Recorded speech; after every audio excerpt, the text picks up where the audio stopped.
Beralih ke informasi selanjutnya yang juga ramai diperbincangkan, tidak sedikit warga yang memperbincangkan, yakni soal kondisi Partai Golkar sedang tidak biasa-biasa saja usai Ketua Umumnya Erlangga Hartarto tiba-tiba mundur.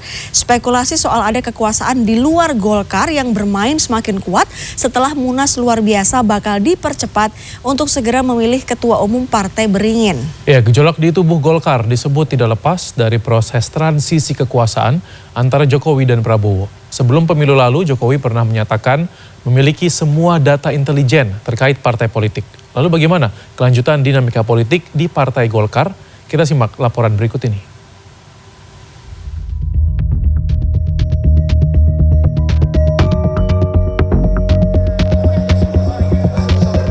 Selasa 13 Agustus, usai Erlangga mundur dari Ketum Golkar, partai berlambang pohon beringin ini menunjuk Agus Gumiwang Kartasasmita sebagai pelaksana tugas atau PLT Ketua Umum.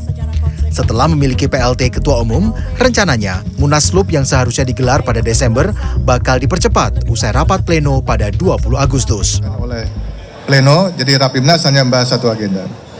Kalau Munas itu yang pasti akan dijadikan forum untuk memilih ketua umum baru, ketua umum definitif.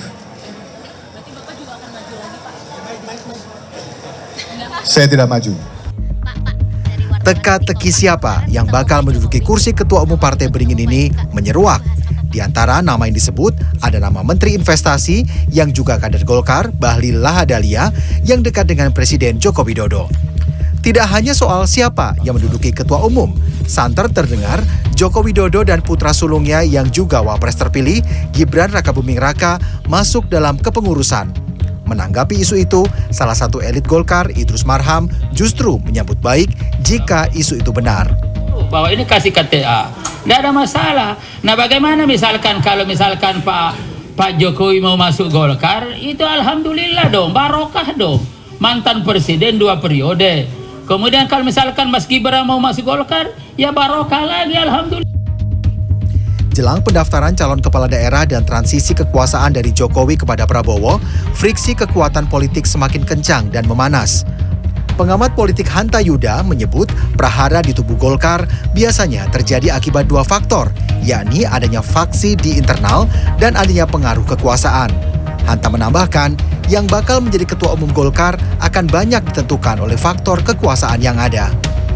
Secara terbuka, dan biasanya polanya di Golkar itu saya ingin tambahkan faktor yang sangat menentukan siapa yang akan terpilih. Bang Melki saya kira juga sangat memahami sebagai pengurus DPD dan juga berkecimpung di DPP. Ada 3 faktor yang sangat menentukan siapa ketua Golkar. Saya ngomong realistis, bukan yang idealis. Realistis. 1, faktor restu dan pengaruh kekuasaan. Ini yang paling kuat. Yang kedua adalah faktor kekuatan logistik, dan yang ketiga adalah faktor kekuatan jejaring pemilik suara. Kedepan, ada sejumlah agenda politik tanah air, di antaranya pendaftaran calon kepala daerah yang akan berlangsung pada 27 hingga 29 Agustus, serta pelantikan Prabowo sebagai presiden terpilih menggantikan Presiden Joko Widodo pada Minggu 20 Oktober 2024. Tim Liputan CNN Indonesia.